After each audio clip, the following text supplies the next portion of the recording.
Nama suatu akta untuk meminda Akta Pengangkutan Jalan 1987. DR 36 Palang 2022. Rang Undang-Undang Lembaga Pelesenan Kenderaan Perdagangan Pindaan 2022. Bacaan kali yang kedua. Silakan Yang Awak Menteri.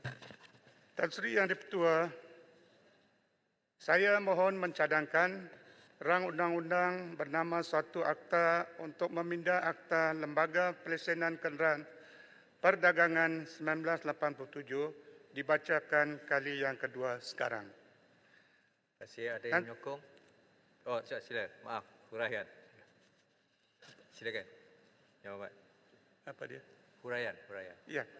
Tan Sri Yang di-Pertua, Akta Lembaga Pelesenan Kenderaan Perdagangan Akta 334 telah mula berkuat kuasa mulai tahun 1987. Objektif utama Akta 334 adalah untuk mengadakan peruntukan mengenai perlesenan dan pengawal selia kenderaan perdagangan dan mengenai perkara-perkara yang berkaitan dengannya. Akta 334 ini terpakai hanya bagi Sabah, Sarawak dan wilayah Persekutuan Labuan. Kali terakhir Akta 334 dipindah adalah pada tahun 2017. RUU Lembaga Pelesenan Kenderaan Perdagangan Pindaan 2017 bertujuan untuk memindah Akta 334 bagi mengawal selia pelesenan perniagaan, pengantaraan dan mengadakan peruntukan bahawa kenderaan e-hailing hendaklah menjadi suatu kenderaan perkhidmatan awam tertakluk kepada lesen perniagaan pengantaran yang dikeluarkan. Tuan Yang di-Pertua dan ahli-ahli yang berhormat sekalian, cadangan pindaan Akta 334 pada tahun 2020 adalah bertujuan untuk melaksanakan keputusan kerajaan dalam hal melibatkan satu pengawal seliaan, suatu perkhidmatan kenderaan barangan termasuk yang menggunakan motosikal yang disediakan menerusi satu perniagaan pengantaran perkhidmatan e-hailing. Pindaan yang dicadangkan adalah bertujuan untuk mewujudkan punca kuasa bagi mengawal selia dan menetapkan peraturan pelesenan bagi perkhidmatan berkenaan di bawah Akta 334 dan dua, mewujudkan punca kuasa di bawah Akta 334 bagi memenuhi obligasi dan melaksanakan komitmen kerajaan di bawah beberapa perjanjian multilateral peringkat antarabangsa melibatkan perkhidmatan kenderaan perdagangan, kenderaan perkhidmatan awam, kenderaan pelancongan dan kenderaan barangan rentas sempadan negara. Pindaan akan memperuntukkan punca kuasa kepada Menteri untuk mengawal selia, melesenkan dan menetapkan peraturan ke atas perkhidmatan kenderaan perdagangan yang didaftarkan di negara asing untuk beroperasi di dalam Malaysia serta yang didaftarkan dalam Malaysia untuk beroperasi dalam wilayah negara asing, termasuk menurut kepada apa-apa kuasa atau tertakluk kepada peruntukan mana-mana perjanjian antarabangsa yang dibuat oleh kerajaan Malaysia sebagai negara penjanji. Dalam hal ini, Mesyuarat Jemaah Menteri pada 24 September 2021 semasa menimbangkan memorandum daripada Menteri Pengangkutan nombor M425/2021 bertajuk Dasar Hala 7 Pengawaseliaan Perkhidmatan Kenderaan Barangan berasaskan motosikal dan motorkar antara lain telah bersetuju Satu, supaya mana-mana orang, syarikat atau entiti yang menjalankan perniagaan pengantaran berkaitan dengan perkhidmatan kenderaan barangan, termasuk yang hanya menggunakan motosikal dan motorkar sahaja, akan diwajibkan untuk mendapatkan lesen perniagaan pengantaraan LPP dan lesen kenderaan barangan daripada LPKP di bawah Akta 334. Semua yang terlibat, iaitu pemilik kenderaan, pemandu motorkar dan penunggang juga adalah diwajibkan mematuhi semua peraturan yang telah ditetapkan di bawah Akta Pengangkutan Jalan 1987, iaitu Akta 333. Kedua, supaya pindaan dibuat ke atas Akta Pengangkutan Awam Darat 2010, Akta 715, Akta 334 dan Akta 333 bagi tujuan pengawasan perkhidmatan P-hailing, termasuk memindah had umur pemegang lesen vokasional yang akan bekerja sebagai penunggang motosikal P-hailing kepada berumur tidak kurang 18 tahun serta memperluaskan definisi perniagaan pengantaran untuk merangkumi perkhidmatan kenderaan barangan. Dan ketiga, supaya Kementerian Pengangkutan menetapkan lain-lain dasar pengawasan syarat dan peraturan pelesenan, menetapkan kadar fee serta menetapkan syarat-syarat perkhidmatan dan pengoperasian yang bersesuaian di bawah bidang kuasa yang diperuntukkan kepada Menteri di bawah Akta 334 bagi mengawal selia industri perkhidmatan P-hailing di Malaysia. Mesyuarat Jemaah Menteri pada 28 Jun 2022 semasa menimbangkan memorandum daripada Menteri Pengangkutan nombor M372/2022 bertajuk penyediaan instrumen perundangan bagi membolehkan pelaksanaan perjanjian memudacara pengangkutan peringkat ASEAN antara telah bersetuju seperti berikut. Pertama, supaya Akta 715 dan Akta 334 dipindah untuk memperuntukkan punca kuasa khusus dalam membuat perundangan subsidiari mengenai peredaran antarabangsa international circulation bagi membolehkan Malaysia melaksanakan perjanjian-perjanjian memudacara pengangkutan peringkat ASEAN seperti berikut. A.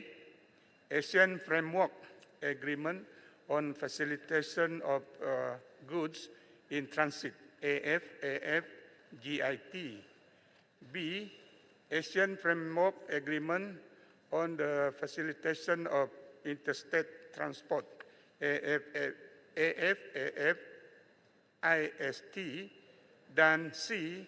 ASEAN Framework Agreement on the Facilitation of Cross-Border Transport of Passenger by Road Vehicle, ASEAN CBTP. Dan kedua, supaya peraturan-peraturan pengangkutan awam darat, peredaran antarabangsa dan peraturan-peraturan lembaga pelesenan kenderaan perdagangan peredaran antarabangsa digubal bagi urusan pengoperasian dan pengawasan pergerakan kenderaan pengangkutan awam darat merentas sempadan di bawah AFGIT, AFAFIST dan ASEAN CBTP. Selain itu, Mesyuarat Jemaah Menteri pada 2 September 1998 semasa menimbangkan memorandum daripada Menteri Perdagangan Antarabangsa dan Industri nombor 506/2137/98 telah bersetuju. Pertama, supaya Yang Berhormat Menteri Perdagangan Antarabangsa dan Industri menandatangani perjanjian ASEAN mengenai pemudahan pengangkutan barangan dalam transit. Dua, supaya sistem pengangkutan antara negara menjadi satu perjanjian yang berasingan yang akan dirundingkan sebagai lanjutan kepada perjanjian tersebut selepas kajian teliti dibuat. Dan yang ketiga, supaya memorandum persefahaman barang mudah rosak dari Thailand ke Singapura melalui Malaysia tahun 1979 dikekalkan dan apa-apa pengubahsuaian dirundingkan secara dua hala di antara Malaysia dan Thailand. Secara keseluruhannya, pindahan RUU Lembaga Pelesenan Kenderaan Perdagangan pindahan 2022 akan mengandungi 7 fasa yang merangkumi cadangan pindaan utama ke atas Akta 334 seperti berikut. Pertama, fasa 1 mengandungi tajuk ringkas dan peruntukan mengenai permulaan kuasa akta yang dicadangkan. Kedua, fasa 2 bertujuan untuk memasukkan takrif baharu kenderaan P-hailing dan untuk memasukkan kenderaan P-hailing ke dalam takrif perniagaan perantaraan. Ketiga, fasa 3 bertujuan untuk memasukkan subsection 7 dalam bracket ke dalam section 14 Akta 334 untuk memperuntukkan bahawa kenderaan P-hailing hendaklah menjadi kenderaan barangan yang tertakluk kepada suatu lesen perniagaan pengantaran yang dikeluarkan di bawah bahagian IVA. Keempat, fasa 4 bertujuan untuk memindah perenggaan 21A 1 dalam bracket B dalam bracket I dalam bracket Akta 334 untuk menjadikan jumlah sukatan barangan sebagai sebahagian daripada dokumen yang disertakan bagi pembaruan sesuatu lesen. Kelima, pasal 5 bertujuan untuk mewujudkan satu bahagian baharu iaitu bahagian IVB ke dalam Akta 334 bagi memberi Menteri Kuasa untuk membuat peraturan-peraturan bagi memudahkan peredaran antarabangsa mana-mana kenderaan perdagangan menurut mana-mana perjanjian antarabangsa. Keenam, pasal 6 bertujuan untuk memindah subsection 34 2 dalam kurungan Akta 334 untuk mengecualikan kenderaan P-hailing daripada pemakaian subsection 34. Dan ketujuh, pasal 7 bertujuan untuk mengadakan peruntukan bagi peralihan lain-lain pindaan yang tidak dinyatakan secara khusus bagi akta ini adalah merupakan pindaan bersifat editorial dan konsekuensial susulan kepada pindaan-pindaan utama. Tuan Yang di-Pertua dan ahli-ahli yang berhormat, pindaan-pindaan yang dicadangkan adalah amat penting atas keperluan-keperluan pelaksanaan perkhidmatan P-hailing dan pengoperasian pergerakan kenderaan pengangkutan awam merentas sempadan, terutamanya dalam mewujudkan punca kuasa dan penyeragaman peraturan. Dengan pelaksanaan pindahan ini, semua pelaksanaan fungsi dan ketetapan dasar akan teratur dan dari segi undang-undang. Sehubungan itu, saya dengan rendah hati memohon supaya pindahan-pindahan yang dicadangkan dapat diluluskan di Dewan Yang Mulia ini demi menjaga kebajikan terutamanya kepada golongan muda dan golongan yang bekerja sendiri. Tuan Yang Dipertua, saya mohon mencadangkan. Sekian, terima kasih. Terima kasih. Yang Hormat Timbalan Menteri, ada siapa yang menyokong? Saya menyokong. Terima kasih. Awak Penerangas. Minta Yang Berhormat Timbalan Menteri menjawab sekarang.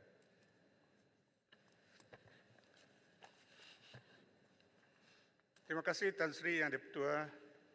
Pertama sekali saya ingin mengucapkan ribuan terima kasih kepada 3 ahli yang berhormat, iaitu Yang Berhormat Sungai Petani, Yang Berhormat Sepang dan Yang Berhormat Padang Rengas yang telah mengemukakan cadangan serta membangkitkan isu-isu berkaitan pindahan Lembaga Pelesenan Kenderaan Perdagangan Akta 334 ini. Saya ingin memulakan sesi penggulungan ini dengan menjawab persoalan daripada Yang Berhormat Sungai Petani. Ya, dibangkitkan tadi isu mengenai bandaraya besar iaitu Nusantara di Kepulauan Borneo, ya, tidak jauh dekat dari wilayah kita di Sarawak dan juga Sabak. Apa yang penting di sini, cadangan seperti mana yang dilihat oleh pihak Yang Berhormat Sungai Petani dan juga apa yang akan berlaku di Nusantara nanti, harus kita lihat ataupun rancangkan di bawah apa yang dinamakan BIM Hiaga ini. BIM Hiaga kita. Jadi sementara di sebelah Indonesia ada perancangan dia. Kalau saya tidak silap, dari ujung ke ujung dia bercadang untuk membina infrastruktur jalan dan juga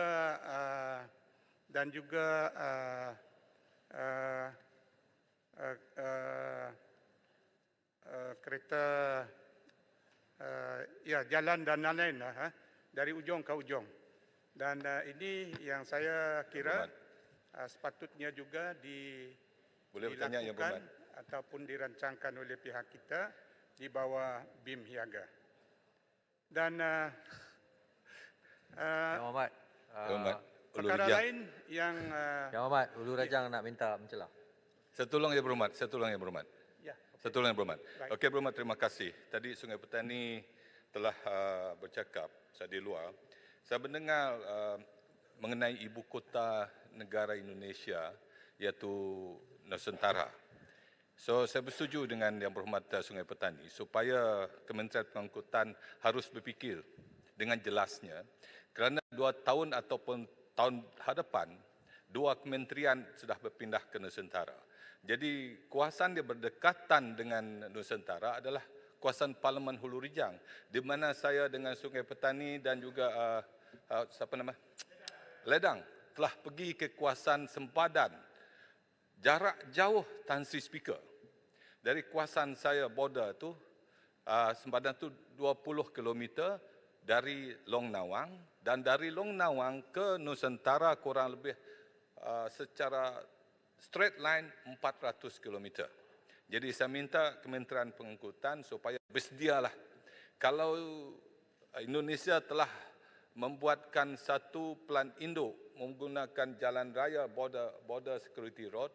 Saya minta juga Kementerian Pengangkutan supaya bersedia kerana the influx of people 40 million akan berpindah ke Nusantara nanti akan menjadi satu bebanan kepada kerajaan Malaysia jikanya kita membendung ataupun tidak membendung, tidak menggunakan satu plan yang drastik untuk mengawarkan pendatang-pendatang asing nanti. Terima kasih. Ya, terima kasih Yang Berhormat. Ya, ini yang saya katakan tadi, harus kita rancang di sebelah kita, di kawasan kita. Kerana saya tahu di Sarawak memang pun ada cadangan, seperti di kawasan saya mencadangkan infrastruktur jalan daripada lawas itu sendiri ke Indonesia di kawasan Long Bawan dia. Ini jalan yang kita cadangkan adalah lebih kurang 200 km dan pada masa sekarang belum ada infrastruktur ini dan kita berharap ini akan menjadi sebahagian seperti mana yang dicadangkan yang dimohon oleh Yang Berhormat tadi. Jadi itu mengenai Nusantara. Mengenai perkara yang dibangkitkan oleh Yang Berhormat juga seperti pemantauan yang mengakibatkan berkaitan dengan kemalangan jalan raya itu saya rasa perlu dan pihak MOT akan mengambil kira ini semua di dalam usaha untuk memastikan pengguna-pengguna jalan raya termasuk pemandu-pemandu kenderaan dan motosikal berada di dalam keadaan yang selamat. Jadi terima kasih YB di atas isu yang dibangkitkan dan selain daripada itu daripada Yang Berhormat YB Sepang tadi ini ada kaitan dengan P-hailing, lesen yang diberi kepada kenderaan bermotor juga yang ada di kalangan pengguna motor ini ataupun pelesen-pelesen ini yang mungkin tidak berhemah dan mengakibatkan juga kemalangan di jalan raya. Dan ini juga seperti mana yang saya katakan tadi harus kita ambil kira di dalam usaha untuk memastikan kemalangan di jalan raya dapat dikurangkan. Dan memang pun lesen bagi P-hailing ini termaktub di dalam akta. Maka dengan itu kita tidak dapat menghentikan pengeluaran lesen kepada pemandu-pemandu yang layak diberikan lesen. Dan saya ingat saya mengambil kesempatan ini mengucapkan terima kasih kepada Yang Berhormat Padang Rengas di atas cadangan dan sokongan Yang Berhormat ke atas pindahan akta ini. Saya bersetuju dengan cadangan semua dan sokongan dan akan semua sokongan diambil kira di dalam proses pembuat peraturan kelak. Jadi saya ingat apa yang dibangkitkan merupakan cadangan yang baik dan ini akan diambil kira di pihak MOT. Sekian, terima kasih. Terima kasih Yang Berhormat Timbalan Menteri. Alih-alih